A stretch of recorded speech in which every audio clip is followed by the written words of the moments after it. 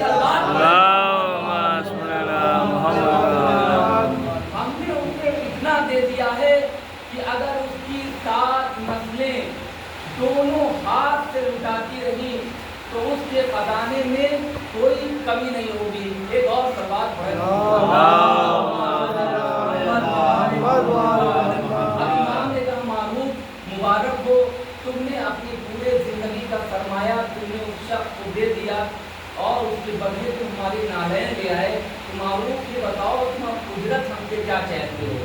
ہم تمہاری کیا مدد کر سکتے ہیں؟ ہم تمہیں کیا تحفہ دے سکتے ہیں؟ تو معروف نے ہاتھوں کو جوڑ کر کہا مولا بس میں اتنا چاہتا ہوں کہ میں آپ کی خدمت کروں، آپ کے دولت قدے پر رہوں اور میں چاہتا ہوں کہ آپ مجھے اپنا غلام بنا لیں۔ تو امام نے پلٹ کر کہا معروف ہم امام ہیں، ہم غلام آزاد کرتے ہیں، غلام بناتے نہیں ہیں۔ معروف نے ہاتھوں کو جوڑ کر کہا مولا آپ جو بھی سمجھیں لیکن میں آج سے آپ کی خدمت کروں گا، میں آپ کے ساتھ رہوں گا۔ جب معروف نے بہت اصرار کیا تو مولا نے کہا ٹھیک ہے۔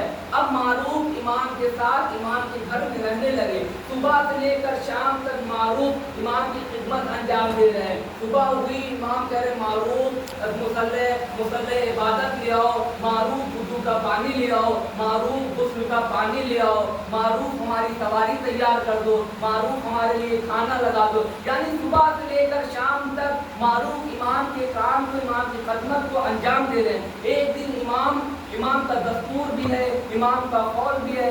امام دوپہر کا کھانا کھانے کے بعد امام آرام کر رہے تھے کہ ایک شخص نے امام کے دروازے پہ دف الباب کیا اور دف الباب کرنے کے بعد معروف نے دروازہ کھولا۔ کہا کیا بات ہے؟ کہا میں امام سے ملنا چاہتا ہوں۔ معروف نے کہا امام ابھی آرام کر رہے ہیں، آپ بتائیں کہ آپ کی کیا مشکل ہے؟ تو اس نے کہا کہ نہیں وہ مشکل جو ہے وہ مشکل کشائی حل کر سکتا ہے، مجھے امام سے ملنا ہے۔ معروف نے اصرار کیا کہ امام آرام کر رہے ہیں، تم بتاؤ کہ تمہاری مشکل کیا ہے؟ تو اس نے کہا کہ تم ہو کون؟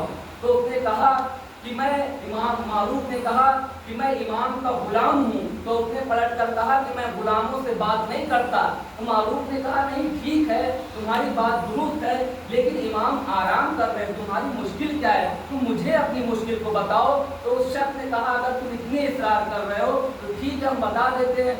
ہم جس کشتی سے یہاں آئے تھے وہ کشتی اب جب ہم گئے دریا کے ساحل پہ تو وہ کشتی جا چکی تھی، اب وہ کشتی ہفتے 10 دن بعد آئے گی۔ ہم امام کے پاس اس لیے آئے ہیں کہ امام مجھے کچھ اسم اعظم بتا دے کہ جس کے ذریعے سے دریا کو پار کر لے اور اپنے وطن واپس چلے جائیں۔ اچھا اس شخص نے مشکل بتائی اور امام اور معروف نے مشکل کا حل بتایا، وہ شخص چلا گیا۔